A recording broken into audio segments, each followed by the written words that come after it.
Welcome, everybody. We are live. My name is Jason Aponte. I am Andrew Pasquini. We're working. That's it. We're working over here. That's it. Let's go Niners.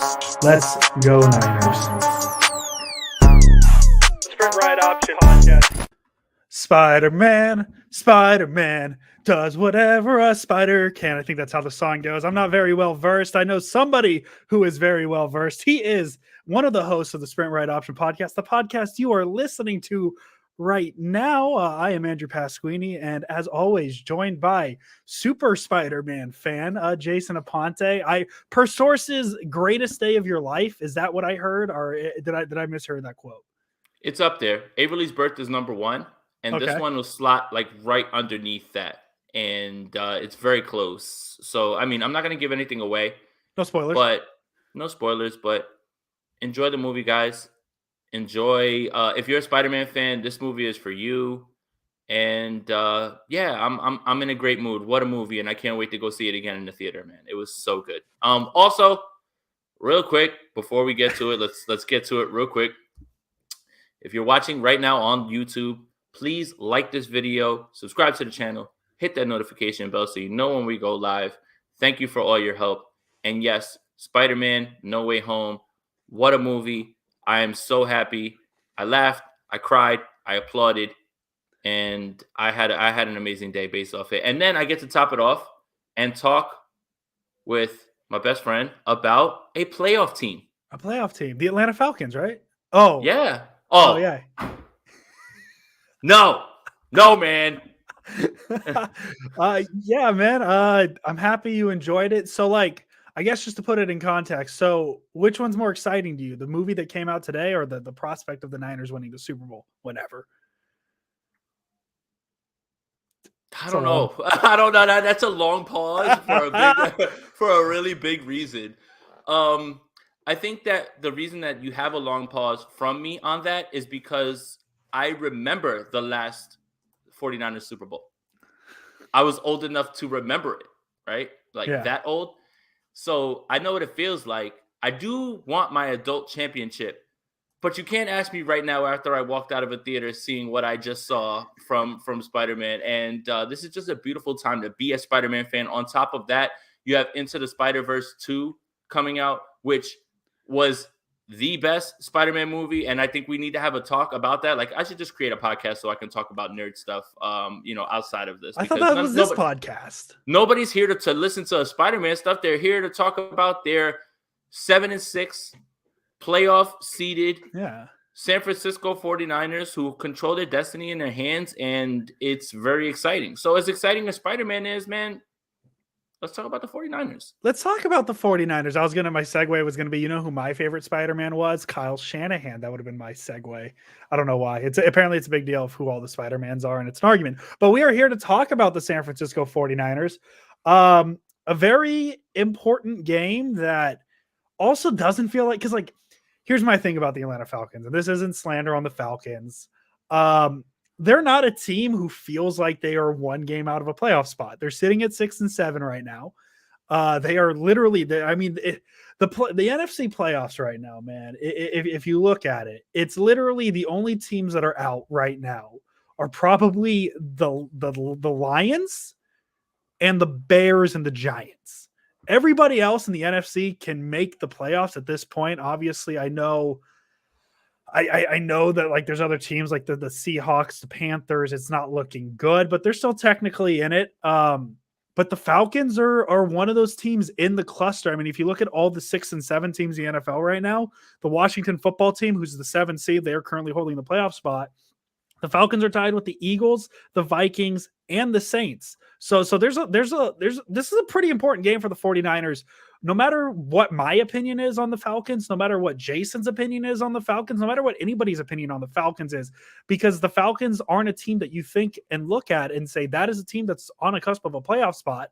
But regardless of what you think, they're right there. And that's kind of where I want to open this conversation with of just don't sleep on the Falcons. Don't sleep on them, because there's somebody that can beat the Niners and they're in a playoff spot, and we're going to spend the next 45 minutes telling you why the Niners are going to beat the Falcons. Andrew, you're such a diplomatic, young I man, am. someone who is very, very nice. So allow me to be the hot take person and allow Okay. me to be the over the top person.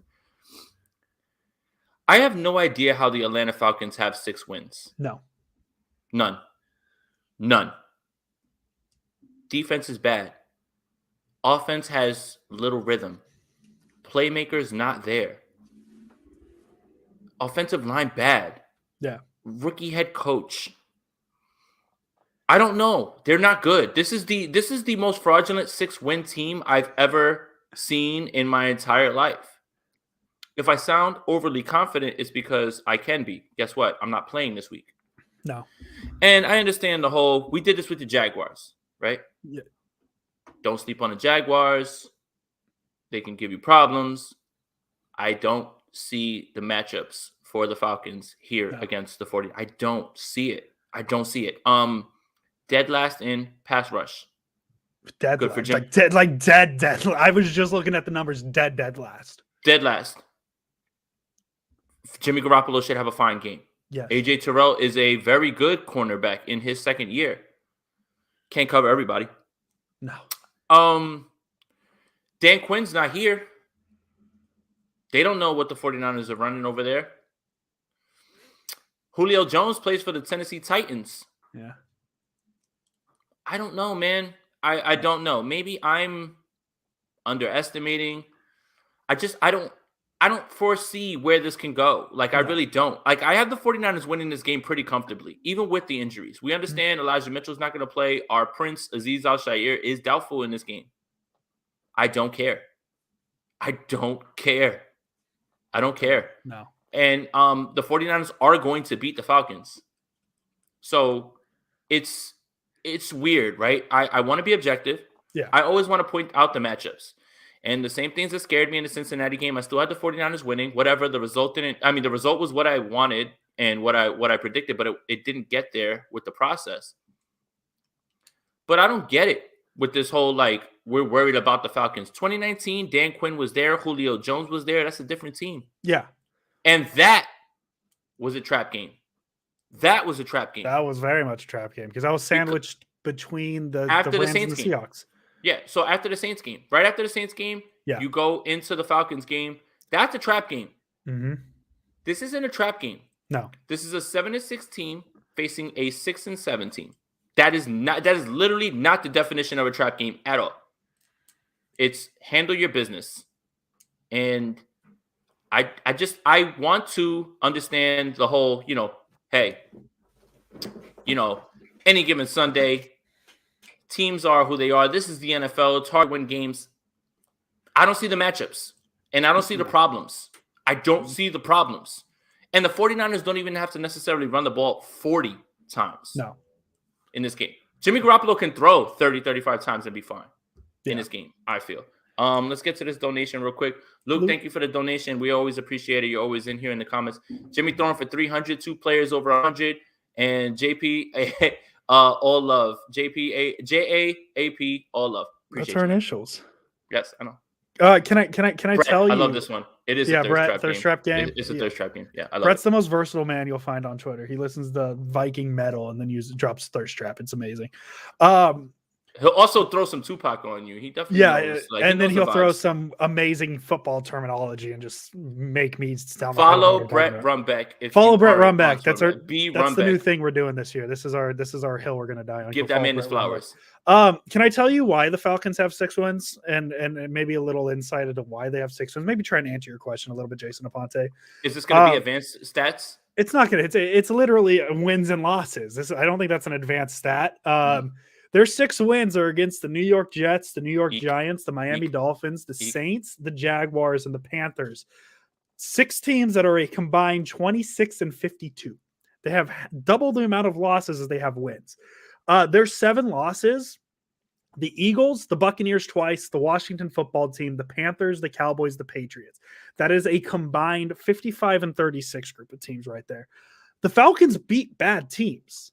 The Falcons don't beat good teams. I think that's pretty much what it is when you have a schedule. I mean, look, I guess the best way to compare it, Jason, is if you look at the 2021 or the 2020 Niners, not a great team because of a lot of injuries. But they did beat the Giants. They did beat the Jets. They beat the bad teams they were supposed to be because they are bad teams. Kind of think of it like that. Is the Falcons just, I mean, they're 3 wins or against, I mean, Giants, Jets, Jaguars. Those are just 3 wins automatically. They beat the Dolphins before the Dolphins really hit it up, and Tua's been lighting it up. And I'm a big Dolphin believer, by the way. So I'll hype the Dolphins up. You'll hype the Dolphins up because you have a friend who's a Dolphins fan. I also have a Dolphin. Yeah, I just don't want to be that guy because during that draft, I was like, dude, the Dolphins should probably take Herbert over Tagovailoa, and he's like, you know. Ooh. And I don't want to be that guy who's like, yeah, see, I was right. I want Tua to be good, so I could be like, look, friend, they were good.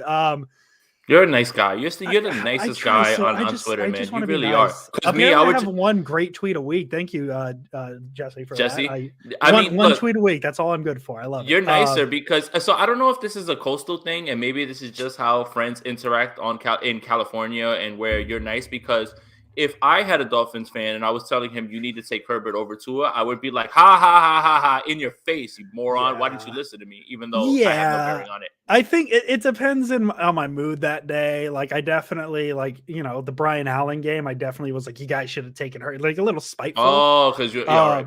A little upset about that game. Poor Brian. He does not deserve that. He does not deserve all that. That's not his fault. We should call it the Kyle Shanahan bad decision game. Correct. Also, anyways, back to the point. On the island. Go. Yeah. Back to the point. Yeah. I mean, it really, this game, like honestly, this game's really going to come down to which Niners show up. The bad Niners, because if the bad Niners show up, I would say they're a bad team. But if the good Niners show up, and I don't have any reason to believe they won't, because they've been playing other than this. The Seattle game got a little weird. The Bengals game got a little weird, but they've been playing fine. And if the Niners just kind of stick to what they've been doing the past couple of weeks, they should be totally fine against the Atlanta Falcons. As long as the Niners don't turn the ball over, they'll be fine in this game. One more thing that I want to point out, Arthur Smith's offense is a variation of Kyle Shanahan. I feel that D'Amico Ryans is fully equipped to knock that out. And they literally have parallels. Cordero Patterson, Deebo Samuel, same guy, basically. Kyle Pitts is the greatest tight end prospect in draft history. The Pitts and Kits game. I wish. Throwback. You wish. No, it's the Pitts and Kits game. They're playing each other. That's what we're doing now? That's what we're gonna call it, the Pitts and Kits game. But there's games where he's just like largely non-existent. Russell Gage is fine. Calvin Ridley, I hope you're doing better with whatever it is that you're going through at this point. Football is a far distant second to whatever it is. But there's no Julio Jones. And again, Dan Quinn knows that offense, knows Kyle Shanahan, and that team played down to their competition. I don't suspect that that's going to happen. I just don't. I don't. D'Amico Ryans should be fine. And in my opinion, and I've said this many times, D'Amico Ryans has been great. Calling the right plays at the right time, sending K1 at the right time on third down, being able to hide Ambry Thomas, cover him, putting the Bengals in spots where they didn't know what to, being able to stop the run with 2 high safeties and not bringing them down. Obviously, that's because of Bing Bong, Aziz Al-Shair. Bing Bong. Unfortunately, he's not going to be there in this game. Yeah. But their run game does not offer those sort of problems, in my opinion. Matt Ryan is 2 years removed from 2019. Not the same guy. No. And that's just it. I think the 49ers win this game. And I'm sorry if I sound overly confident. And if they lose, whatever, blame me, because I should have played better if they lose. Right? Like I should have been on the field and I should have played better. Yeah, it's all absolutely my fault. Yeah. Podcasters. What do we know? But it's just I have the matchups in my mind, right? And when we talked about the Bengals game, it's like, man, obviously there's a problem with the wide receivers. Obviously, Jamar Chase scored the 2 touchdowns. But T. Higgins was the larger problem for much of that game. And that's the person that I was much more worried about than I was Chase at that point. So, yes, he has the 2 touchdowns. And you look at the stat line and you say, Jason, you're a moron. He scored 2 touchdowns. But T. Higgins had 8 for 115. And he largely was running amok. I don't see the matchup problems. I really don't here. Dante Johnson showed up today. And shout out to him, because I cannot even begin to fathom what he is going through at this moment. And if he didn't want to come back, fine. What's going on? I can't imagine what it's like to lose a parent. And if he's playing, then I feel even better about this. And I told you that if it was Dante Johnson and Josh Norman starting, I feel better about Dante Johnson because Dante Johnson's going to do his job every single time, and he's going to be in the right spot every single Mhm. time. Now, nothing against Ambry Thomas, because when I watched the film, largely D'Amico hid him, and I think he played okay. At the end of the game, things got a little hairy because you have to mix up your coverages, and you know what? Joe Burrow made some throws, and they attacked him. And thank God they didn't go to it a little bit earlier. But it's hard for me to get worried about this game because I hear people throwing around trap game. A trap game is a 9 and whatever team facing a 6 and 7 team, and or like a 10 and 3, whatever it is. Like whatever, like how many games are we in right now? Math is hard right now. 7 and 6, 13. 10 and 3, 13. 10 and 3 against 6 and 7. Yeah. 6 and 7, that's a trap game. 7 and 6 against 6 and 7, not a trap game. Handle your business, and I think the 49ers do it here. So, I mean, we'll get to our predictions later on, but I'm trying to, like, get through the matchups, and I'm trying to figure out where it is the 49ers are in trouble, and I don't know where they're in trouble at this point. No, and to your point, like, Jason, this is going to be the first weekend. I don't know how long I'm not going to be worried about the 49ers cornerbacks because who's going to beat them, right? Who's going to beat Russell Gage? Like, he's been He's fine. fine since being the number one target, He's but he's fine. not going to beat anybody. He's good for fantasy football, but he's not he's not like a threat. No. Cordero Patterson, obviously he is the original Deebo Samuel, but he's a running back who runs routes. He's their offensive weapon, but he's not anything I'm going to lose sleep over. He's very talented. Nothing against him, but he's not a guy I'm worried about. Kyle Pitts largely disappears in the red zone, and for whatever reason, I saw a stat. So Kyle Pitts has 88 targets on the season. He's the number one targeted receiver on the Atlanta Falcons this year. Second is Cordero Patterson with 62. Matt Ryan has only targeted Kyle Pitts 9 times in the red zone. And that's what's funny about those numbers, because if you don't watch the games and you largely just look at that, you're like, man, he's lighting Kyle Pitts up with targets. There's a game where he'll hit him with like 14, and the next game he'll hit him with like 2. So that's the thing, is the 49ers are equipped to handle that. They are. Yeah. Jimmy Ward, fine. Bring him down in the box and cool. You're fine. Like, you have Marcel Harris is going to be the person that's going to be playing instead of Azeez Al-Shaair in this game. Not DFF, not any of these other guys. Converted safety. The 49ers are going to be fine. I think they're going to be fine. The only way the 49ers lose this game is if they absolutely vomit on themselves and fall flat on their face. Literally. That's it. Execute the offense the way that you can. Do not turn the ball over. Do not commit stupid penalties. Stay in your coverages and just be solid and just play your game. I really don't see how the Falcons win this game. Seriously. I really don't. Yeah, and I mean, you look at Matt Ryan's numbers too. Nothing really jumps out. The interceptions are like, okay, 11 interceptions on the season, but he only has 17 touchdowns to those 11 interceptions. And obviously with him, you want to see something. I mean, last year he finished 26 and 11. So is he going to get 9 more touchdowns the rest of the season at the rate he's going? Probably not. Like, he's obviously on the wrong side of it, not the wrong side. He's on the downturn of his career, which happens when you're 36 and you've been in the league for, Jesus Christ, 14 years. God, Crazy. He's been in the league. I remember him being drafted. Oh, crazy. My God. Boston College broke my heart a couple times. Florida State, all that fun stuff. But he's not going to beat you. And yeah, Jason, I think you make an excellent point. The only way the Niners lose this game is if they shoot themselves in the foot. Jimmy Garoppolo makes a couple of no throws that the Falcons take advantage of. Russell Gage takes advantage of Josh Norman, things like that. I don't see. I personally I don't see it. If the Niners go out and play the game, we know they can play. We absolutely know they can play because we've seen it. I don't want to say there's no chance in hell the Falcons are winning this game, but it's 99-1. It's one of those games where if the Niners play their best game and the Falcons play their best game, the Niners are going to win 9 times out of 10. And you hope it's not that one on Sunday. Right. And the other thing is if the 49ers lose this game, it won't be because the Falcons beat them. No. It's because the 49ers lost the game. And that's what I mean. Like, it'll be the 49ers beating themselves. Again, I have no idea how they have 6 wins, even though they beat those bad teams. Yeah. I get that. But even those games, I still have no idea. The offense sputters. And the Mhm. only reason I know is because I'm a fantasy football nut and I watch every single team because I'm always trying to get an advantage and everything.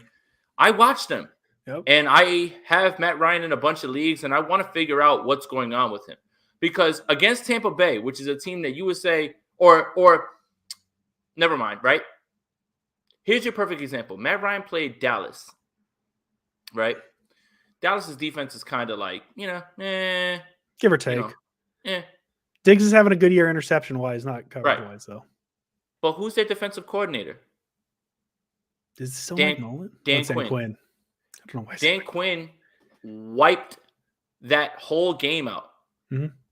Dan Quinn's not there for the 49ers, for the 49ers to fear at this point. And DeMeco Ryans knows how to slow down a Shanahan system. He is literally in a Shanahan system, and he did it last week. Zach Taylor is a disciple. It's more and more frequent across the league. I am more confident in this game because I know DeMeco Ryans is doing the right things right now. Mhm. And that's what, like, Nick Bosa, he's going to do his thing. You know that's not a problem. But right now, what DeMeco is showing and what he's able to do with an offense that he's very familiar with, and with less weapons, let's just like call a spade a spade. Cincinnati has Tyler Boyd, Chase, Higgins, Mixon, Joe Burrow. Nothing on Atlanta screams that. Nothing on Atlanta screams that at all. None of those guys. None of them. And they run a similar offense. I think we're going to be fine. I'm not worried about this game. I don't have to be worried about this game because guess what? I don't play. But in terms of matchups, what are you supposed to be afraid of at this point with them? And whatever. This is probably going to end up something that ends up on freezing cold takes when the game is over or something like that. But realistically, like, I'm not even being a homer because you know for a fact I will come on here and tell you I'm worried about this game. The 49ers will lose this game because of this, and this. I don't see it. Where is it? Where is it? And what am I supposed to be afraid of? Julio Jones is not walking through that door. And that's it. Like, it's just they don't have the players. They don't have the scheme to get it. Like, that's the thing. Tony, thank you for the donation. Over under half snaps for Trey Lance under. Tony, I love you, man. I love you, man. And this is for anybody out there. I don't know who needs to hear this. You're not seeing Trey Lance at all the rest of the season. At all. Okay. And that's it. You have a different take, Andrew? I'm going to go over. Oh, wow. You know why I'm going to go over? Jimmy Garoppolo is going to be too busy celebrating on the sideline after a 300-yard game. And Trey Lance is going to kneel the clock out. Okay. That's my spiciness. So can I cheat that way and do it? No. So Tony's got it right here, Tony. Yeah. Andrew's talking about this, and this is where I see it. 49ers are winning by so much, like the Jacksonville game, and kneel downs do count. Yeah, I'm just gonna say, like, he's not gonna get any meaningful snaps. I think we're past that point. He'll get the who's the Packers backup quarterback who got his first career snap on Sunday because he kneeled it out. He's gonna get that role. And that's what it is. Like, I get, like, I understand the excitement of Trey Lance. I get it, Tony, and you're not the only one asking when we're gonna see him, but it's just, and I like Tony somebody. Brings up a good point though. Like, I'm literally telling you that I'm not fearing this game, and then he puts over under half a snap. And for me, I feel like the 49ers should be comfortably winning this game in the middle of the fourth quarter. Yeah, I don't know. I'll say over just because I'll hedge my bet on the victory formation snaps he's going to get. Jason, to your point of what do the Falcons have? And I'm just going to list their touch leaders, and I just need a simple yes or no. Jason, does this player make you worried? Yes. Cordero Patterson. He worries me a little bit. Mike Davis. I'm not worried. Kyle Pitts. I'm a little worried, but I think Russell that they can Gage. Not worried. Wayne Gallman. Not worried, but Tajay damn. Sharp. No. Wayne Gallman is now a Minnesota Viking. Okay, I'm just looking at the PFR stats. So he's gone. I forgot he was gone. So like that's just kind of my thing. It's The reason we were more wary of the Bengals is because of all the weapons they have. The reason we're scared of the Seahawks is all the weapons they have. And I mean, I can go back the Vikings. I'm scared of them because of the weapons they have. Nobody on the Falcons is going to beat this defense. I mean, if the Niners defense plays like they should, I'm not worried about Josh Norman in any matchup. I'm not worried about Dante Johnson in any matchup. I'm fine with cool. Let Kyle Pitts get 100 receiving yards. That's fine. Whatever. It's okay. Like nobody else is going to beat you.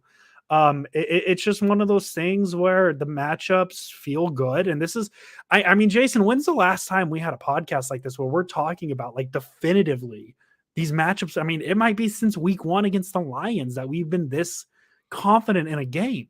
Well, week 1, I was saying I don't want to. I remember it was looking like everything that I said was wrong because that game was a blowout and then it turned into something else.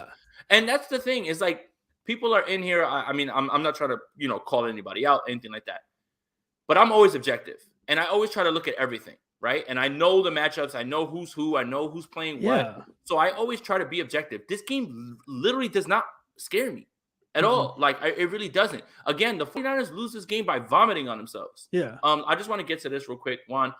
Thank you for the donation. Appreciate you. Agree to disagree. Lance will play if Jimmy gets hurt. I think that's a given, right? That's I don't think Nate Sudfeld's getting snaps if that happens. We don't like to talk about that though. Right. No, we don't want to talk about like appreciate injuries. the donation though, Juan. Yes. And donation to your princess. Happy holidays, bro. I appreciate that, Juan. And I want to get to this one more real quick from Adam Costello. Thanks for the content, boy. Happy holidays. And thank you for everybody that's in here right now. Happy holidays to you and your family. And it's another thing is maybe I'm just sipping the juice right now. Right? Maybe I'm just sipping the juice because it's December 17th. And I don't know why I always cite the date. Like I've noticed that like whenever we do these and I'm just like, oh, on December 17th, whatever. All right. But maybe I'm just excited to be doing a podcast about a team for the first time that is in a playoff spot. Yeah. Oh, yeah. And I think that that's a little bit that has to do with it. The 49ers have very much their destiny in their own hands, meaning you win this game, you have that quick turnaround for the Thursday game. That's the game I'm more worried about at this point. And of course, I get to look ahead because I'm not playing in the game, right? The 49ers can't look ahead. And maybe Kyle Shanahan is trying to plan for, hey, this, and this, and then Thursday, right? You don't play Aziz this week because you feel like you can get by. You rest up Elijah Mitchell because you're going to need him, I think, in this next game, especially with the quick turnaround. But if the 49ers win this game, let's say they go Thursday and they win that game, then Houston's next. Now you not only have solidified your playoff spot, depending on what's going on with other teams, obviously we know Arizona lost DeAndre Hopkins for the rest of the regular season, which is, again, why I keep talking about keep playing. Who knows what you're going to be seeing. DeAndre Hopkins might be ready for a wild card game, but they could slip. Maybe Cliff Kingsbury is Cliff Kingsbury of old, where they start sliding. Every year it's happened. Yep. Every year it's happened. So I think it's a little bit exciting to be talking about a team right now that is in a spot where, especially considering after 2-4, especially after 2-4, to be thinking about this, you're 7-6 right now. You won 5 of 7. And now you have your schedule has opened up a little bit. Week 18 may mean nothing in terms of playoff seeding, in terms of who's going to be doing what. But that's an exciting prospect, in my opinion, because the 49ers have their destiny in their own hands. So maybe I'm just a little bit excited about that. And let me be excited because I'm just negative all the time, right, guys? I'm always negative. So. Well, that's the thing. It's like I think obviously we have our little corner of the internet, Jason, and I'm not trying to say we're a big podcast or anything like that. But you and I think something I always pride ourselves on is we try and keep it very balanced. We're not here to just say the Niners are the best team in the NFL. We're not here to say that they're going to win every game. We try and keep it down the middle. We try and be honest with our takes and honest on what the Niners are actually doing. Where we're telling you, like the Falcons don't scare either of us. So like I guess a little credibility that when we're saying things like that, I think we have it at this point, right? So really, Jason, like we've said it before, the only way the Niners lose this game, man, is if the Niners beat themselves. I mean, that's just what it is, right? The Falcons aren't going to beat the Niners. The Niners are going to have to beat themselves. Jimmy Garoppolo is going to have to, like, there is no reason to think, and I know this is going to be a spicy take with how everything is on 49ers Twitter. This is going to be a game where Jimmy Garoppolo has no excuse to struggle. Because this defense is not good. 32nd, like you mentioned the pass rush, Alex Mack revenge game. Thank you, Tony. We didn't even think about it. You think about the Falcons pass defense, and this is something you mentioned, Jason. 32nd in the league in sacks, 16. They have 16 sacks on this season. Nick Bosa by himself almost has more sacks than the Atlanta Falcons. 32nd in pressure percentage, 31st in hurry percentage, literally bottom of the league. And then in terms of their secondary, they're 25th in interceptions. They're not making a ton of plays on the ball. And I don't know how much you want to take into this stat, but they have the 5th highest completion percentage against in the league at 68.6%. So Jimmy Garoppolo is going to be able to eat those underneath routes as he always does. And you know, if the Niners defense has enough, or Niners ball runners have enough space to make things happen, they're going to make things happen. And I think, hot take, this is going to be a big George Kittle game. I think with the way George Kittle has been performing recently, he sees what Travis Kelce did last night, which, hey, by the way, it's weird. Sometimes tight ends carry their quarterbacks a lot. It's okay. That was my joke I made last night, and nobody wanted to come at me for it. I thought it was funny. I guess it wasn't my one good tweet of the week, Jesse. I wouldn't be surprised with how well George Kittle's been playing the past few weeks. He looks at that game last night, he sees Travis Kelce and does the old, like, hey, what you can do, I can do better. And so I could see this being a huge George Kittle game. And if that happens, I think it's going to be a huge Jimmy Garoppolo game. I know we joke a good Jimmy Garoppolo game's 250 with 2 touchdowns, which is pretty much what he did against Cincinnati. I'm going to push the button a little bit here. Oh. Give me 303 tutties. Woo! 303 tutties from Jimmy Garoppolo on Sunday. I really think that's out there. This Atlanta defense isn't good. And like I saw somebody mention Grady Jarrett, he's going to wreak havoc. Okay, his one sack on the season. Like, whoa! And I know there's more than just sacks. These are the numbers I have in front of me, but he's the only player, and maybe AJ Terrell. Like, who else? Like, it's kind of the same thing on the offense. And I think with defense, it's tougher to dominate with one superstar player or 2 good players. Who on the Falcons defense scares you other than Grady Jarrett and AJ Terrell? Well, here's the thing. Daniel Brunskill has dominated better players than Grady Jarrett. Yeah. I mean, I don't know, man. It's just, again, call me crazy, whatever. Freezing cold, take me. This game, I'm not worried about. The Bengals game, I was much more worried about. The matchups they present are problems, right? This is a matchup-based league. It's not a team-based league. Like, I told you guys before the Seattle game, oh, well, Seattle runs, their run defense is so bad. What if what they run is bad for other offenses, but it can stop the 49ers? Mm-hmm. And those matchups are the ones you need to worry about. Mm-hmm. I don't see it. I really don't see it at this point. I don't get it. I don't know what it is that I should be looking at. And maybe we'll look back on this game on Monday when we do our show and say, hey, man, you missed this. Jason, you're a moron. You missed this. I don't see it. I really don't see it. Again, I don't know how this team has 6 wins. I don't. We literally, after, I think it was week 1, somehow the Atlanta Falcons came up. And Andrew was like, that's like the worst team in football. Yeah. Like literally said that. That's like the worst team in football right there. And records be damned. Obviously, other rosters are more barren. But 6 and 7 shouldn't dictate the fact that you're, not one of the worst football teams. And I still think Atlanta is one of those like bad football teams in terms of rookie head coach, roster barren. They beat the Jacksonville Jaguars, right? Like you talked about that in London, right? That was the London game. I think that was in London. Games. Yeah, that was the London game. And the Jets are who they are right now. The Giants are who they are, and it's like they are in that same tier. They're in that same exact tier. And I just, again, 2019 and this team there's no parallels, in my opinion. There's no parallels. None. They don't even wear the same jerseys anymore. Oh, yeah. Well, that's a good point, too. But The parallels are different. Dan Quinn's not their coach. He doesn't know Kyle Shanahan. Matt Ryan is 2 years removed. Julio Jones does not play for this team.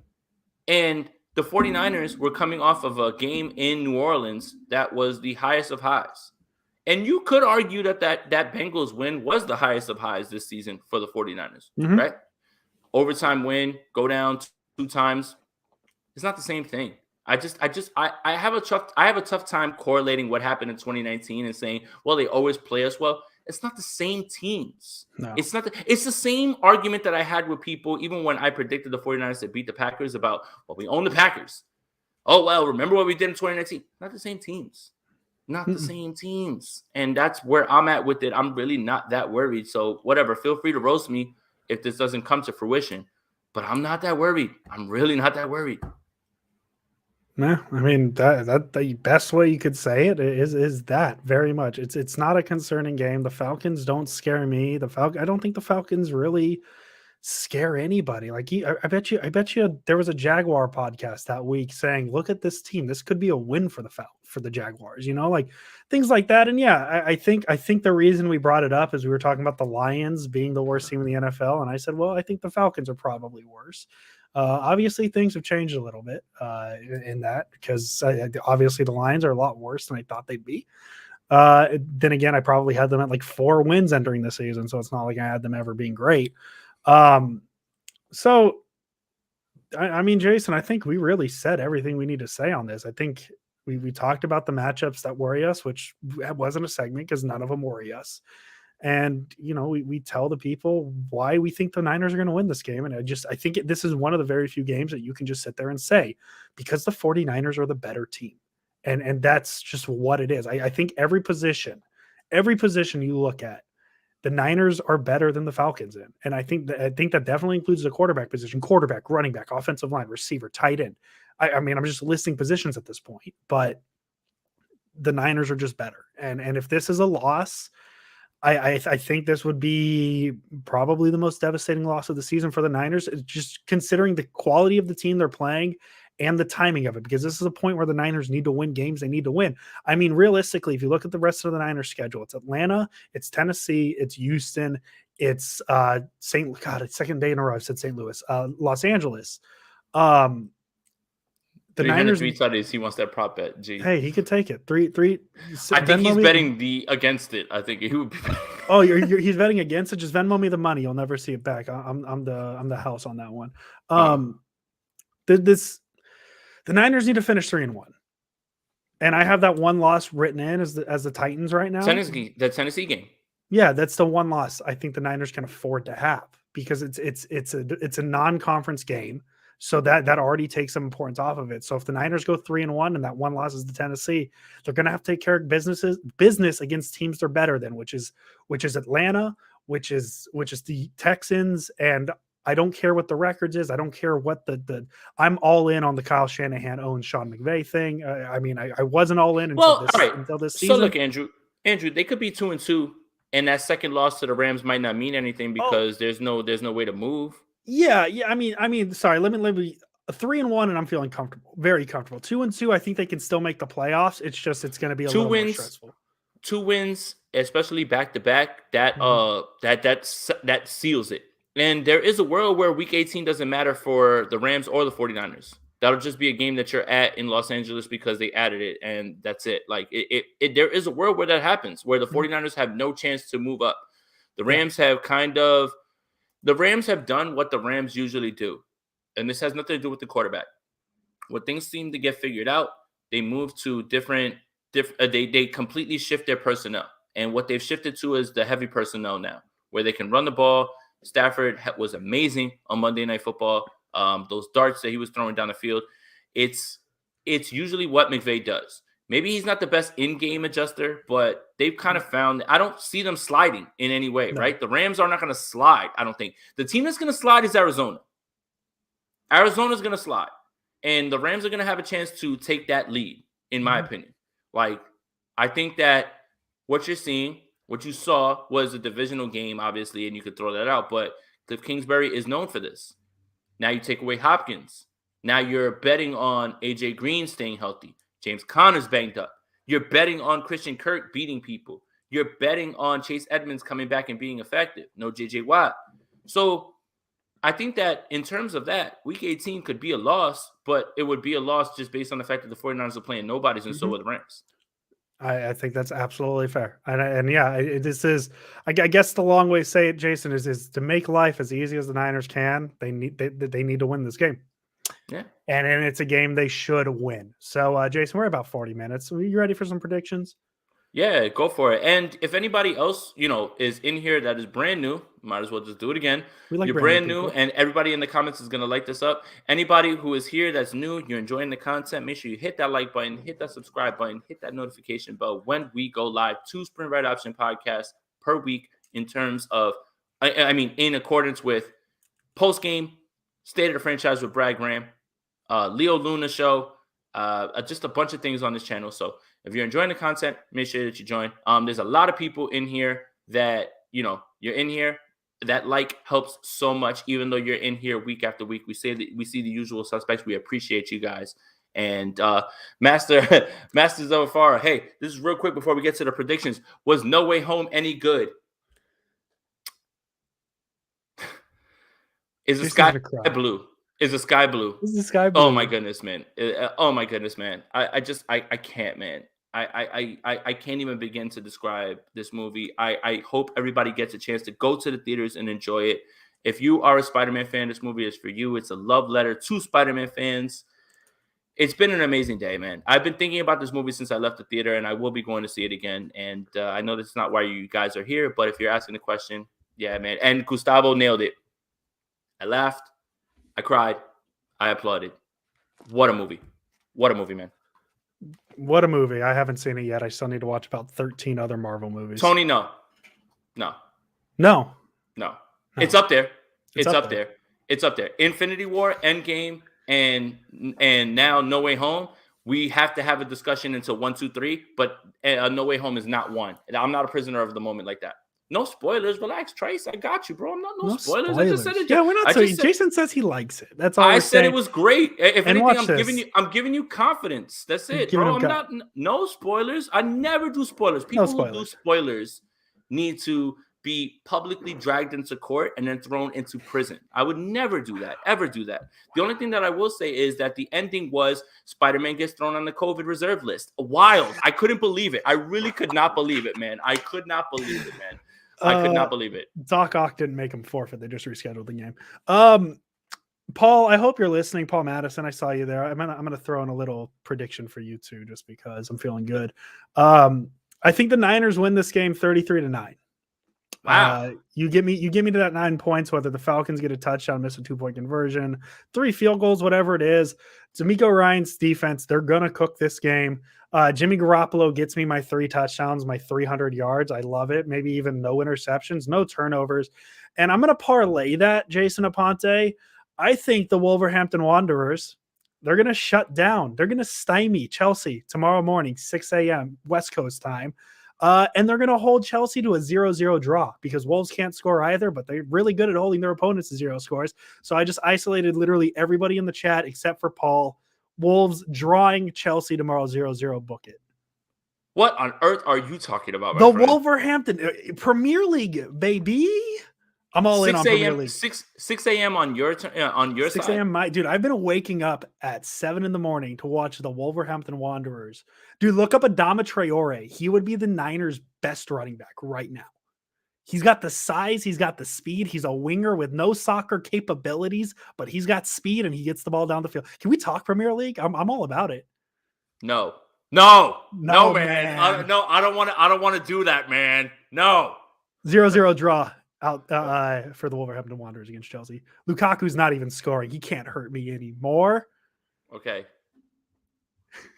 I thought we were off the rails with the Spider-Man stuff. Now we're talking about Premier League soccer, which I'm glad Paul's in on it, and that's dope. Paul's a large reason why I'm into it. Yeah, he can't finish to save his life. He's got all the other skills. Yeah, that's Adama Traore, dude. He has all the speed. So Adama Traore, literally, he's the fastest guy on the field. He runs the ball down to the box, and then he just doesn't know what to do, and more often than not, just turns to Jason left. Okay, no more Premier League talk, I promise. I didn't leave. Oh, dude, look at that. We got a donation. Holland is way better right now. Look at that. This is a Premier League chat. Let's go. He's Korean. We got him on loan for the All right. season. We 49ers think stuff. he's fucking brilliant. It's Well, Wang Hee Chan. Okay, I'm done. Got my 49ers Premier stuff. League Chan out. You really said that it's going to be 33-9 49ers? 33-9 49ers. I've got the 49ers winning this game 27-10. I just, again, I'm always the person that analyzes matchups. I'm always trying to be, don't take this team, for granted, anything like that. Obviously, I can take them for granted. Fans can take them for granted because guess what? We're not playing. You just have to hope the 49ers don't take them for granted. But you have to hope that two things happen. The 49ers play their game and they come out of this game unscathed because they have a quick turnaround to get to Tennessee. And Tennessee may have A.J. Brown back for that game, which will present bigger problems in terms of what they need to do. So I've got the 49ers winning this game. And I don't feel ashamed to say it. And again, maybe I'm sipping the Kool-Aid right now because this is the first year of us doing a podcast where we are covering a playoff team. Yes. Last year, after the Washington football game, season was largely done. So maybe I'm excited. I'm excited. I'm excited to be able to cover this team with you right now. Yeah. Oh my God. Yes. Yes. We're here for it. As fun as the draft was, man, I'd much rather talk about a potential playoff team. And Jason, you know what I was thinking today? You know what the Niners are perfectly lined up for right now? Heavy consideration to be the Nickelodeon wildcard game. This podcast needs that. I actually am really excited for that. And if the Niners are in the wildcard game on Nickelodeon, can we talk about it? Like that would be the biggest game in 49er history to me. That's all right. I think that if they get the Nickelodeon game, I will do a live show during the game with only the Nickelodeon stream I'm watching. Oh, if they're on the Nickelodeon game, we are not watching the CBS broadcast. We are watching the Nickelodeon broadcast. I can't believe that this is a thing, and I'm actually really excited for that. Can you just imagine like a Jimmy Garoppolo QB sneak for a touchdown? Like the slime comes out. No. Paul's got it. George Kittle diving into the slime. Oh my God, dude. Okay, I'm gonna start once the Niners clinch a playoff spot because it's gonna happen. I'm gonna get the change.org petition going to get the Niners on the Nickelodeon game. That's what we're gonna do. Can you imagine Lex Lumpkin trying to say Jimmy Garoppolo after he butchered Mitch Trubisky's name when Jimmy Garoppolo wins the MVP, the coveted MVP? And I'm talking about the yearly one, not the weekly one, not this fake one that they were the propaganda is trying to push on you because they were sad Mitch Trubisky won it last year. God, I'm so excited. I am actually really excited about that, and I would love to do that. So just to cover the bases, guys, if you missed the episode, we've talked Spider-Man, we've talked Nickelodeon, we've talked Premier League, and that's really all you need to know about the Sprint Ride Option podcast today. Hey, Jason, can I advertise what we're doing next week? Absolutely. So next week is going to be a very rare 3-week episode or 3-episode week for the Sprint Ride Option podcast. We will be live here as always. Monday, we're going to review the Falcons game, a 33-9 or a 27-10 win. Wednesday, we are going to preview the Tennessee Titans Thursday night game. And then, Jason, I finally got the invite.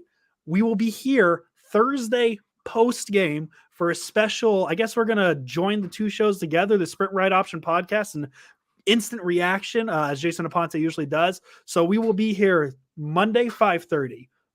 All this is Pacific Standard Time for my New Yorker friends over there. Bing bong, 8:30 Eastern Time. Wednesday, 5:30 Pacific Standard Time. and then Thursday after the game, like right after the game, we will be here talking Titans 49ers because we want to give everybody their Christmas Eve off. No episode next Friday. So that's our little gift to you, is a instant reaction Sprint Ride Option podcast episode after the Titans game.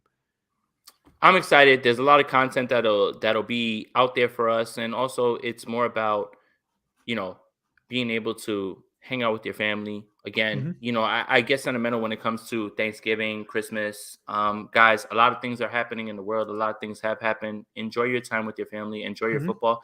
Here's something that I think that people are overlooking when it comes to what's happening with the NFL in terms of postponements. We had a game yesterday. Yes. We're off today. We have a game Saturday. We have games Sunday. We have a game Monday. We have a game Tuesday. We're off on Wednesday. You have a game Thursday. You have a game Saturday. You have a game Sunday. What a time to be alive. What a time to be alive as an NFL fan. I don't care what NFL players are talking about at this point about, we have to play this many games. Guess what? Millions of dollars. Enjoy. I'm excited, and I get to do that. And can I address this real quick? Because I did on Instagram and on Grant Cohn's show, and I'm tired of it, and I'm tired of people perpetuating this. Okay. So there are certain beat writers that are perpetuating Mitch Wisnowski made 2 muff punts happen in the Cincinnati game. And I have a question for Mitch Wisnowski and those beat writers. If he can do that, why hasn't he done that in 14 weeks? Yeah. It's week 15, and all of a sudden your secret weapon is your knuckle punt from the Mighty Ducks. That's a good movie.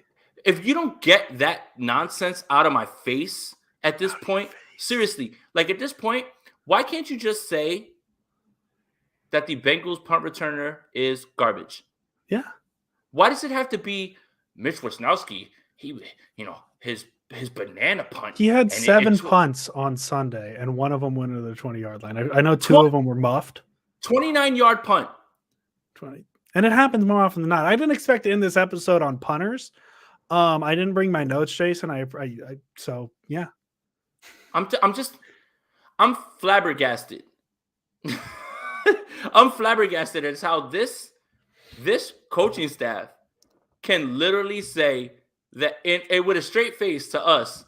Yeah, that's why we drafted him in the 4th round, because he has these punts that are hard to catch, and it goes up one way, it comes up the other. Do it every single damn week at this point, Mitch Wisnowski. Yeah. I don't understand why you waited this long. And that's why it's BS. Absolute nonsense. Absolute nonsense. You haven't seen anybody else muff a punt. Anyone else. But all of a sudden, the Bengals returner muffs punts, and it was because of Mitch Wisnowski. It's like he had that one tackle in the preseason, and he's a big hitter. Recency bias, Jason. I'm gonna before we get spicy, Aponte, we'll dip out of here because I feel it built. Hey, remember, great day. Spider-Man came out, right? Niners are gonna win on Sunday. Go. Wolves gonna draw tomorrow. It's gonna be a good weekend. It's gonna be a good weekend, Jason. It's gonna be a great weekend, and I'm gonna hit my desperation parlay and not have one thing destroy that. Never. As if this is as it happened with Lamar Jackson, but you know what? Let's keep it positive. Niners are going to win. Niners are going to win. Niners are going to win. They're a playoff team. I'm happy to be covering them right now. Don't care about what ifs. What I know now, over 500 in a playoff spot, destiny in their hands. Spider-Man was fire. Andrew Pasquini is the GOAT. All these things are true. All of these things are true. All of these things are true right now. One good tweet a week. Only one. That's all you get. Always. Jason Aponte, as always. Let's go Niners. And enjoy your time with your family. I know we're going to be talking, before that, but we'll be talking plenty of times before all that. Jason, let me know when your Christmas present gets there. I don't know what's going on with that. Ooh, can't wait. Let's go Niners. I love Jason. All right. I love Andrew. Welcome, everybody. We are live. My name is Jason Aponte. I am Andrew Pasquini. We're working. That's it. We're working over here. That's it. Let's go Niners. Let's go Niners.